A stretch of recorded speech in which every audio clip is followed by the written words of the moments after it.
ठीक है। तो जो डेट मार्केट होता है, डेट मार्केट में हम लोगों का बेसिकली फोकस होता है, देखो, capital market short to long term के लिए, money market is for a shorter period of time, debt market is for a long period of time.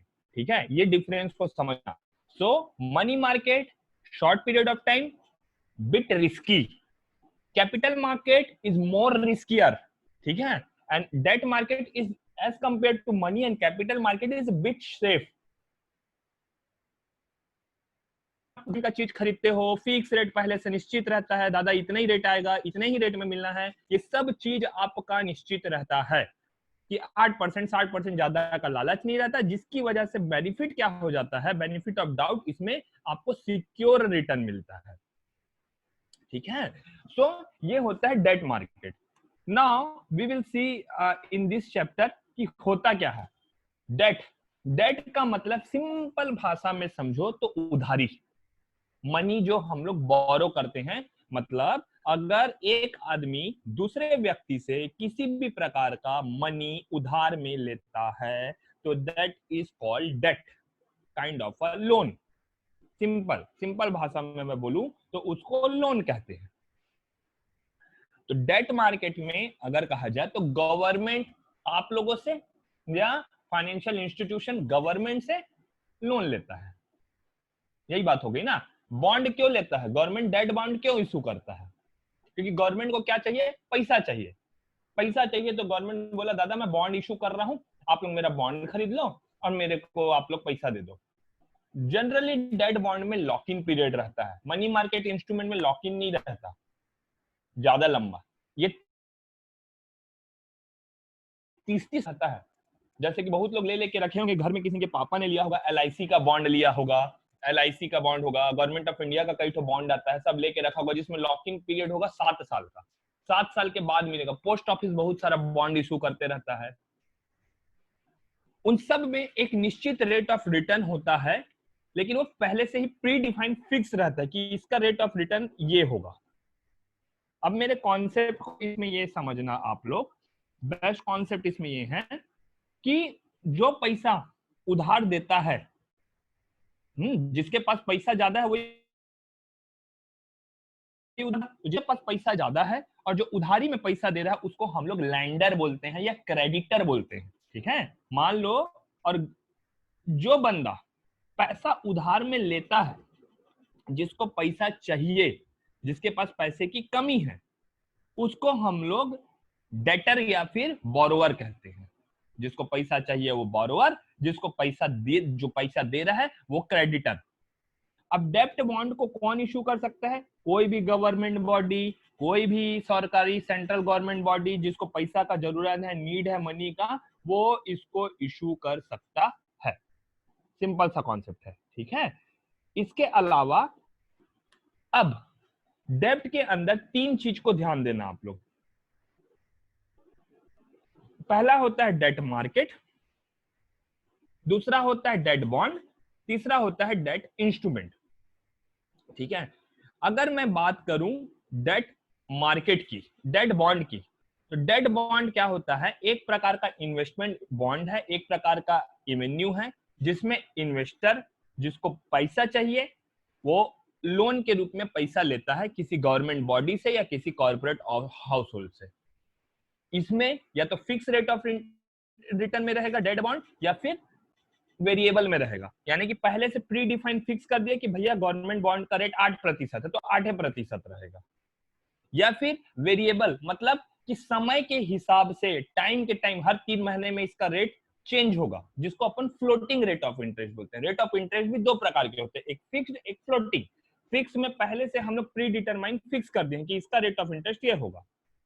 Floating का मतलब ये होता है जिसमें rate of interest generally fix नहीं रहता, फ्लक्चुएट करते रहता, तो दैट इज कॉल्ड फ्लोटिंग। दूसरा आ गया डेट मार्केट, वो मार्केट जहां पे गवर्नमेंट, सेंट्रल, म्युनिसिपल के बॉन्ड्स को खरीदा या बेचा जाता है। ऐसा मार्केट जहां पे इनको खरीद बेच किया जाता है, जहां पे इनका, that is called debt market. अब डेट इंस्ट्रूमेंट क्या होते हैं? जो भी गवर्नमेंट बॉन्ड है, गवर्नमेंट सिक्योरिटी है, जो फंड रेस करने के लिए सर्टिफिकेट है, मॉर्गेज है, लीज है, हायर परचेस है, जो कुछ भी है, जो बेसिकली इशू किया जाता है गवर्नमेंट के द्वारा, उसको साहब हम लोग बोलते हैं डेट इंस्ट्रूमेंट। तो डेट बॉन्ड, डेट मार्केट और डेट इंस्ट्रूमेंट यही है, ठीक है। इसके बाद नया कॉन्सेप्ट, गवर्नमेंट बॉन्ड मार्केट। क्यों गवर्नमेंट को जरूरत होता है? सबसे पहला purpose of raising the bond by government. क्यों पर्पस क्या है? कि उनको फंड चाहिए तो मार्केट में गवर्नमेंट बॉन्ड ले आओ।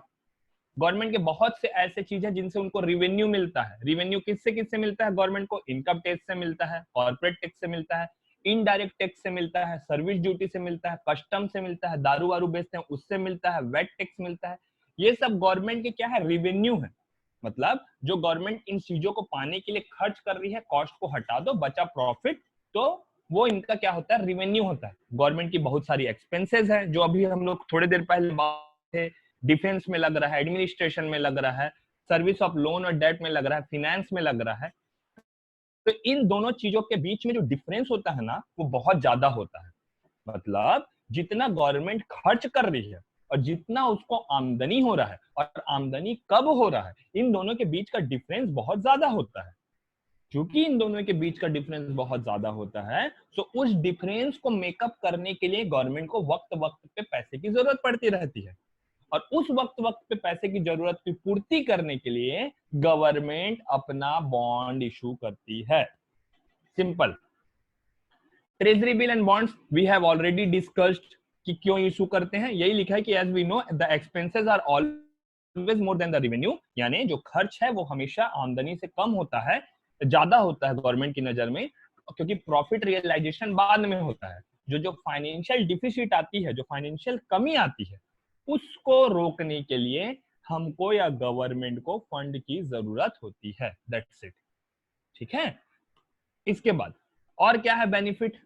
हम लोग रेस फंड कर सकते हैं competitive rate of return interest में। आप अच्छा मार्केट में जो भी रेट चल रहा है, कोई बॉन्ड 8% में, कोई 7% में, तो अच्छे रेट ऑफ इंटरेस्ट में आप लॉन्च कर सकते हो।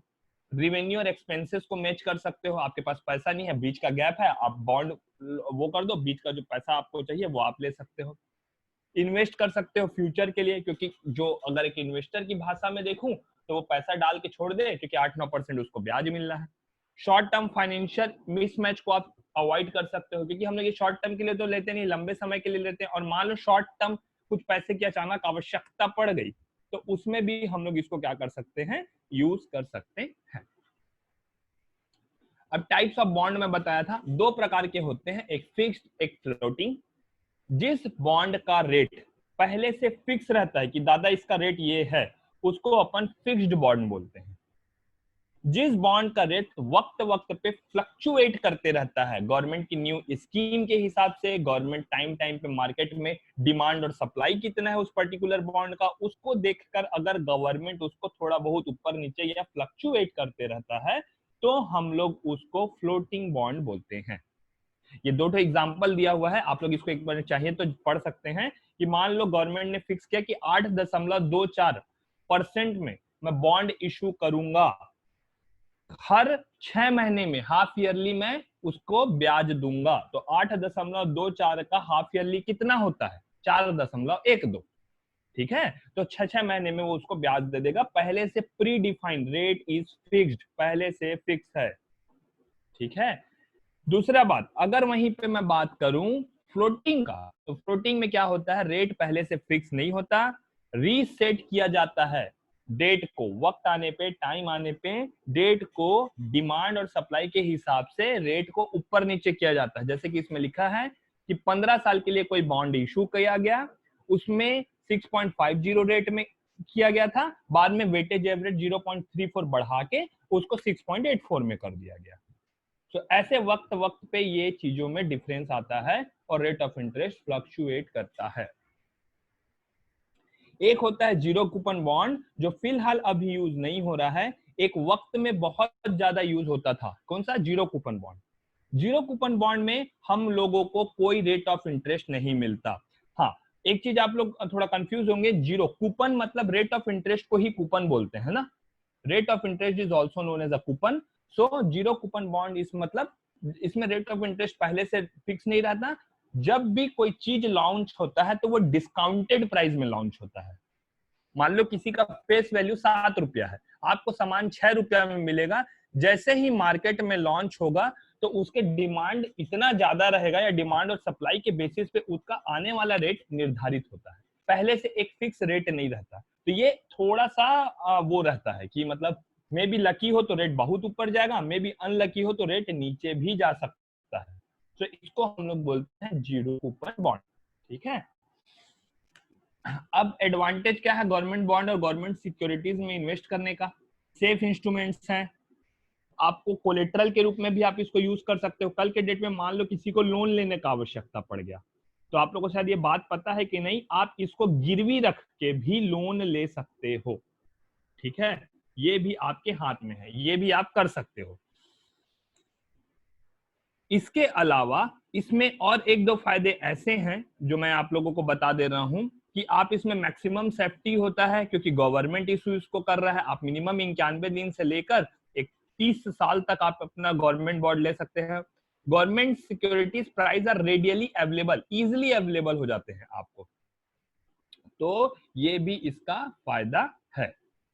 ठीक, तो ये चीजों को आपको ध्यान में देना है इस वाले इसमें। मैं एक चीज और आपको बता देता हूं, इशू कैसे होता है।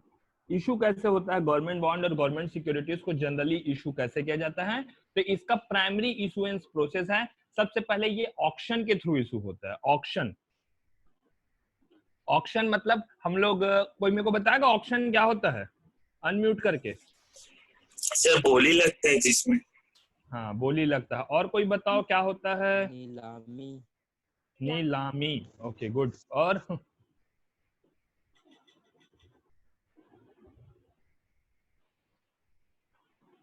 बोलो, कोई थोड़ा डेफिनेशन बताएगा कि कैसे होता है ऑक्शन?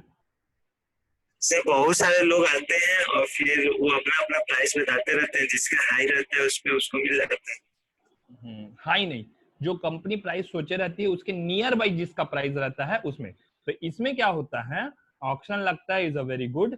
ऑक्शन जनरली लगता है ना, वो इस तरीके से लगता है कि आपका जो ऑक्शन प्राइस होता है, बिडिंग और आस्क प्राइस, बिड प्राइस और आस्क प्राइस में जितना समानता होगा उतना पास जिसका मैच मारेगा उसको ये ज्यादा से ज्यादा नंबर ऑफ शेयर्स या नंबर ऑफ बॉन्ड्स इशू किए जाते हैं। इसका एक प्री अनाउंस्ड कूपन रेट रहता है। मान लो 15 दिन पहले मैंने अनाउंस कर दिया कि मैं गवर्नमेंट बॉन्ड, मान लो किसान गवर्नमेंट बॉन्ड करके ला रहा हूं, जिसका रेट ऑफ इंटरेस्ट में रखूंगा 9%। आप लोगों के मन में क्या आएगा?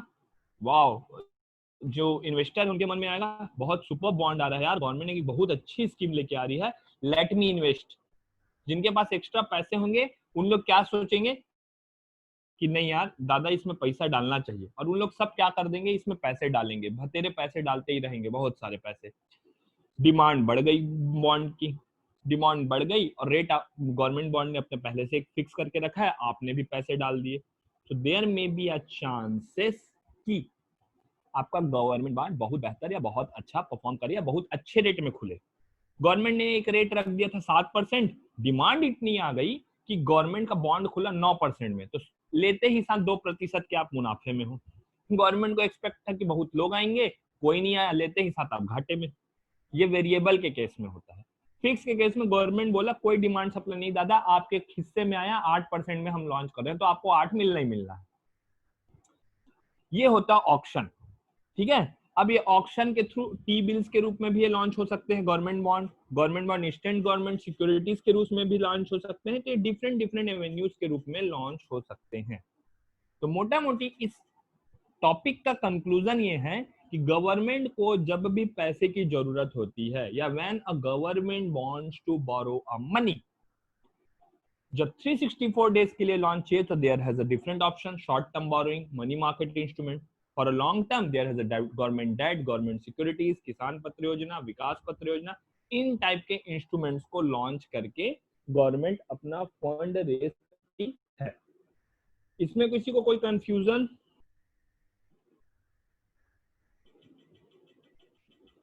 अच्छा, एक बॉन्ड जैसे लेते हैं तो उसमें कुछ ऑप्शन आता है ना कि आप इसमें कंपाउंडिंग चाहते हैं, जो इंटरेस्ट मिल रहा है वो तो इनिशियल अमाउंट में वो जुड़ जाएगा या आप?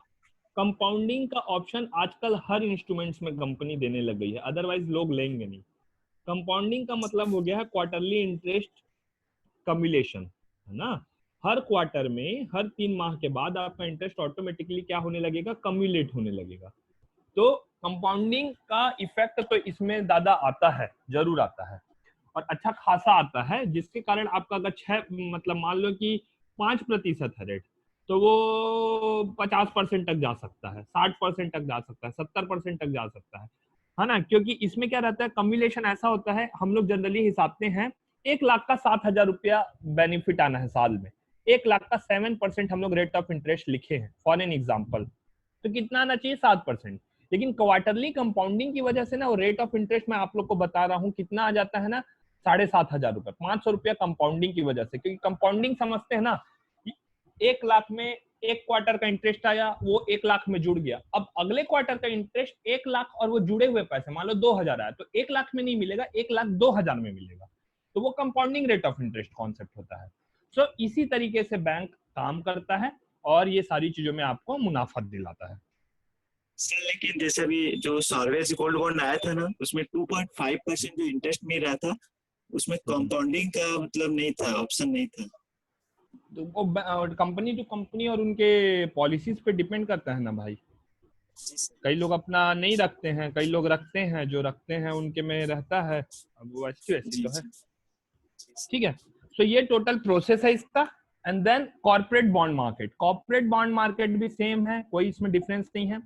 कॉर्पोरेट को, गवर्नमेंट कॉर्पोरेट्स को, अभी हम लोग गवर्नमेंट की बात की, कॉर्पोरेट्स को जब पैसे की जरूरत होती है तो जो बॉन्ड और सिक्योरिटीज उन लोग इशू करते हैं, उसको हम लोग जनरली कॉर्पोरेट बॉन्ड बोलते हैं।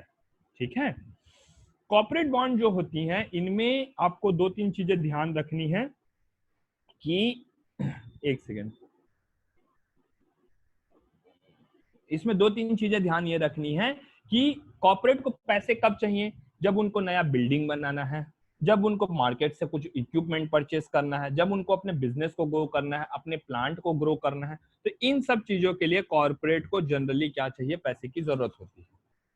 सो building a new plant, purchasing equipment खरीदना है, गवर्नमेंट को बढ़ा ग्रोइंग करना है अपने बिजनेस को, इन सब के लिए जो चाहिए उसको बोलते हैं।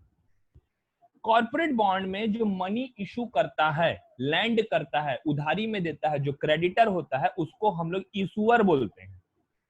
ठीक है, यहाँ लिखा है when one buy a corporate bond, one lends money to the issuer is the company that issue the bond. In exchange the company promises to return the money, also known as principal. जो return कर रहे हैं money, company ने यहाँ पे क्या कर दिया, आपको प्रॉमिस कर दिया कि हाँ दादा आप इतने दिन के लिए मेरे को पैसा उधार में दे दो और इतने दिन के बाद मैं आपका पैसा लौटा दूंगा। सो ही और company will be known as a issuer. ठीक है, 1 मिनट देना मेरे को।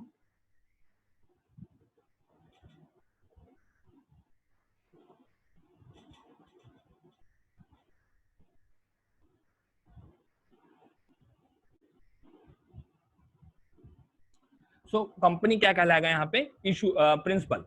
Until that day, the company usually pay you started a rate of interest, generally semi-annually or annually. Same इसमें भी वही कॉन्सेप्ट है, कंपनी को पैसा मिल गया, आपको गवर्नमेंट बॉन्ड या कॉर्पोरेट बॉन्ड मिल गया और कंपनी आपको पैसा देना स्टार्ट कर दी, कंपनी आपको पैसे देने स्टार्ट कर दी, या फिर आपको इंटरेस्ट रेट जो बता दी, वो कब बता दी, सेमी एनुअली और एनुअली। जनरली ये कॉन्सेप्ट याद रखना आप लोग, इंटरेस्ट रेट एनुअली और सेमी एनुअली बेसिस पे ही दिया जाता है।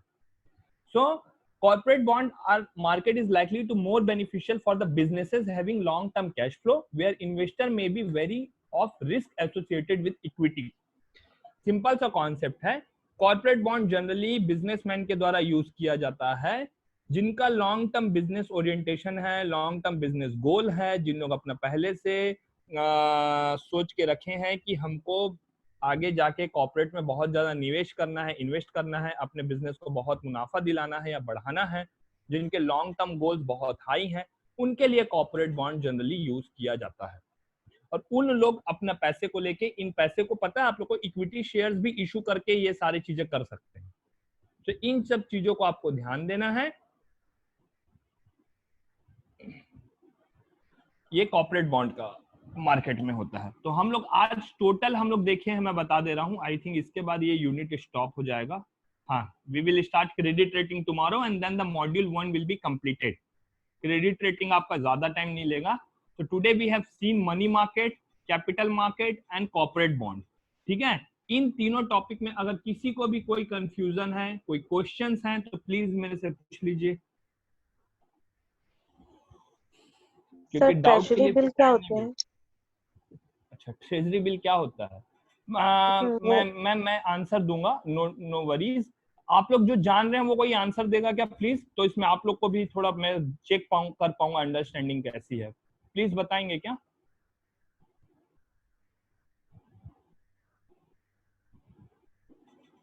किसी को नहीं पता क्या? मैं इतना पढ़ाया हूं। लोन जो गवर्नमेंट देती है पब्लिक को, जिसकी कुछ डेज की सिर्फ मतलब वैलिडिटी रहती है, जो लोन मतलब सिर्फ 91 डेज, 182 या फिर 364 डेज के लिए दिया जाता है। और क्या इंस्ट्रूमेंट रहता है ये गवर्नमेंट का, जो गवर्नमेंट की तरफ से पब्लिक को मतलब दिया जाता है। और ये 25,000 के लॉट में दिया जाता है। मतलब अगर 1 लाख का लोन लेना है तो 25,000 को 4 बार में मतलब ऐसे लॉट बना के दिया जाता है। और it is launched by RBI, it can be launched by RBI, state bank of India या फिर कोई भी कमर्शियल बैंक। अच्छा, और कोई?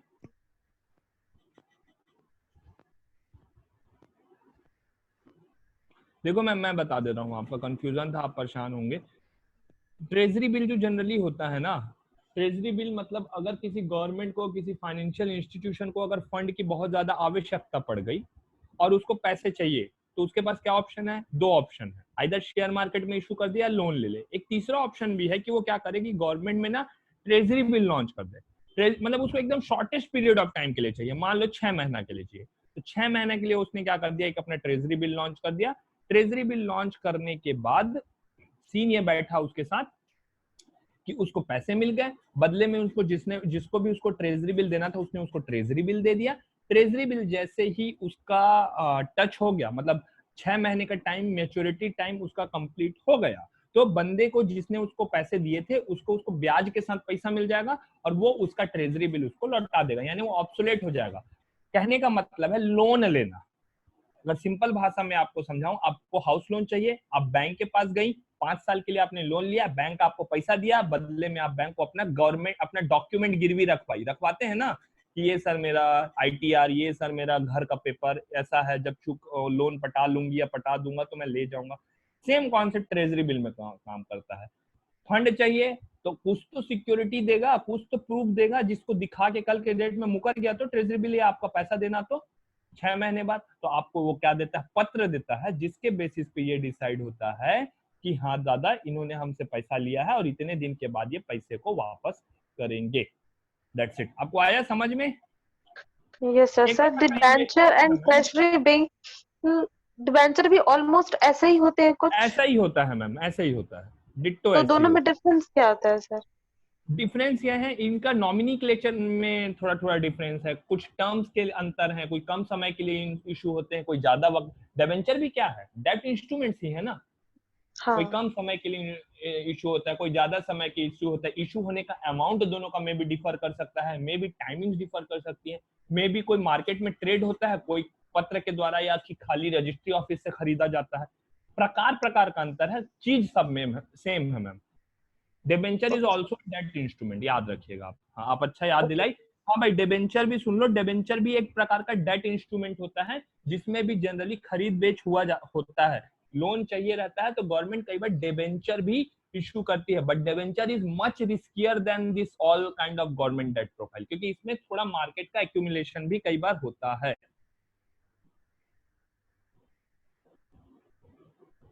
और कोई क्वेश्चन?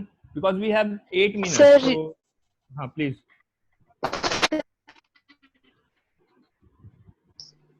सर। हाँ मैम बोलिए। सर, रिपो रेट और रिजर्व डिफरेंस क्या है? अब इसका कोई आंसर देगा, रिपो रेट और रिजर्व रिपो रेट का?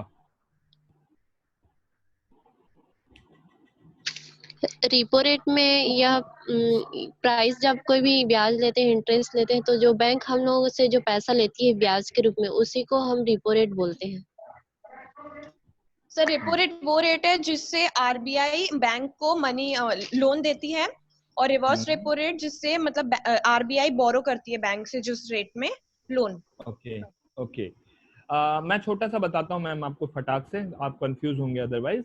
Repo rate, reserve rate, repo rate दोनों मैम ने सही कहा। देखो बैंक का काम क्या है, लोन बांटना, ऐसा नहीं है ना, बैंक को भी पैसा का जरूरत पड़ सकता है। मैंने इतना बताया था कि लिक्विडिटी इंजेक्शन, मार्केट में पैसा कम हो गया, ज्यादा हो गया, absorption and liquidity injection and all, मैंने सब बताया था। बहुत बार ऐसा क्या होता है ना कि बैंक के पास भी पैसे की कमी हो जाती है, बैंक को पैसे का जरूरत हो जाता है, तो बैंक किसके पास जाएगा, कहाँ दरवाजा खटखटाएगा? तो बैंक उस कंडीशन में क्या करता है कि बैंक आरबीआई के पास चला जाता है, और आरबीआई से जाके क्या कर लेता है, पैसा मांग लेता है। आरबीआई जब उसको पैसा देता है तो इसको रिजर्व रिपो रेट बोलते हैं, है ना। आरबीआई जब पैसा देता है तो इसको रिपो रेट बोलते हैं, सॉरी यार। आरबीआई जब पैसा देता है कमर्शियल बैंक्स को, कमर्शियल बैंक को पैसे का जरूरत है, आरबीआई ने कमर्शियल बैंक को पैसा दे दिया, तो इसको रिपो रेट बोलते हैं। सेम वही उल्टा कर दो कि आरबीआई को, रिजर्व बैंक ऑफ इंडिया को, जो होलसेल है सबका, उसको अगर पैसे की जरूरत पड़ गई, और उसको जब ये जो जितने कमर्शियल बैंक है, पीएनबी हो गया, एसबीआई हो गया, इंडसइंड हो गया, एक्सिस, एचडीएफसी, इन लोग जब इनमें से कोई बैंक आरबीआई को पैसा देता है तो उसको हम लोग रिजर्व रिपो रेट बोलते हैं। ठीक है, कहाँ गए ma'am? Sir zero Yes, coupon sir. Bond और ट्रेजरी भी वही है क्या? नहीं, coupon bond is a different thing for a longer period of time, treasury bill is for a shorter period of time. दोनों का यूज पैसा उधार लेने के लिए होता है, लेकिन दोनों में टाइमिंग का डिफरेंस है। छोटे कम समय Yes, के sir. लिए चाहिए तो ट्रेजरी बिल, लंबे समय के लिए चाहिए तो बॉन्ड में जाइए।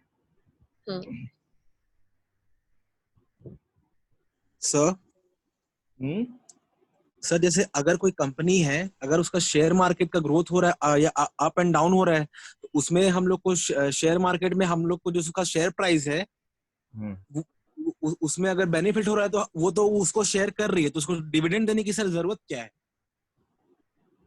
भाई अब बात ये है कि वो कंपनी का ऑनेस्टी दिखाता है ना। आप कैसे किसी बंदे या किसी कंपनी के तरफ लॉयल होगे? आपके लिए जो ज्यादा मुनाफा देगा, जितना ज्यादा आपके लिए ओरिएंटेड रहेगा, उसको आप उतना ज्यादा ध्यान दोगे। कंपनी के लिए बहुत लोग, टाटा का पॉलिसी है, टाटा कंपनी का जो सीईओ है रतन टाटा, उनका कॉन्सेप्ट ये है कि मेरे लिए मेरे इन्वेस्टर्स, मेरी कंपनी, मेरे एम्प्लॉय सब कुछ है। क्यों टाटा स्टील्स इतना बड़ा हो रहा है, रिलायंस, ये डिविडेंड का कॉन्सेप्ट नया आया था, ऐसा नहीं है, बहुत पुराना है एक प्रकार का। भाई आप खुद बताओ, आप किसी के थ्रू पैसा कमा रहे हो, उसी का पैसे का दाम बढ़ रहा है, आप उसी के थ्रू पैसा कमा रहे हो, तो आपका हक बनता है ना कि उसको भी अपने कमाए हुए पैसे का एक छोटा सा हिस्सा देना, मुनाफा देना, ताकि वो लॉयल बने रहे आपके साथ।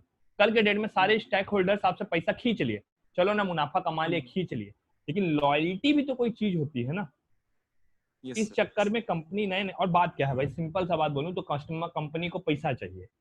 कस्टमर को जब तक 4 पैसा नहीं दोगे तो कहाँ से आएगा, कहाँ से स्टेक्स में पैसा डालेगा? उनको भी जरूरत है, तो काइंड ऑफ भूसी दक्षिणा है, डालते रहते हैं छोटा छोटा, ऐसा कि चलो कोई बहुत ज्यादा से करोड़ों में नहीं देता डिविडेंड। हाँ सर अगर किसी कंपनी की जैसे स्टडी कर रहे हैं तो उसका डिविडेंड का जो परसेंटेज होता है वो देख करके क्या हम लोग इन्वेस्ट कर सकते हैं उसमें कि अरे यार मतलब इस कंपनी का डिविडेंड अच्छा उसने है, इतना बांटा था, इसके बेसिस पे भी एस्टिमेशन लगाया जाता है, लेकिन रफ एस्टिमेशन खाली इसके बेसिस पे आप नहीं लगा सकते कि भाई ये डिविडेंड ज्यादा देता है इट मींस ये कंपनी अच्छा होगा। नहीं, आपको कोई भी शेयर लेना है, कोई भी कंपनी में इन्वेस्ट करना है, यू हैव टू सी 3 और 4 थिंग्स। मैनेजमेंट का कॉन्सेप्ट, मैनेजमेंट की पॉलिसी बहुत जरूरी है, वो कंपनी क्या सोची है, फ्यूचर प्लान्स क्या है, ग्रोथ के क्या चांसेस है, Q1, Q2 last year YOY result क्या है, ये सब चीजों को जनरली इतना देखना चाहिए। इतना देखने में कोई 2 दिन 3 दिन नहीं लगता। openyourmoneycontrol.com पोर्टल में विद इन द मिनट आपको दिख जाएगा कि कौन सी कंपनी कितना डिविडेंड बाती, इसका YOY ग्रोथ क्या है, मैनेजमेंट की पॉलिसी पे क्या है, ये सब। तो जाके लॉन्ग टर्म इन्वेस्टमेंट के लिए पैसे लगाओ, ठीक है? Yes sir. ओके, तो I think we have less than 3 minutes. तो भाई 5 यूनिट आपके हो गए। कल हम लोग 6th यूनिट